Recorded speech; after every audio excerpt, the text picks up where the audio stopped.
Ano ah? Sige, subukan mo. Ganito ang gawin mo.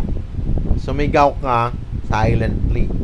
Use your head silently. Sumigaw ka on the head o kaya naman try to shout so much. O, mapipil mo yung likod ng skull mo eh. Connected yan sa spine. When that happen, pag sakasakaling sumisigaw ka habang kumakain, yung lalamunan mo ba para hindi ka makakalunok niyan.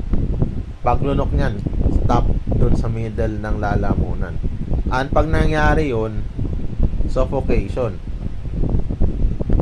Mamamatay at mamamatay ka. Oh. Naalala ko lang yun kasi naalala ko lang because napapag-usapan ang word na telepathy. Yung telepathy mismo.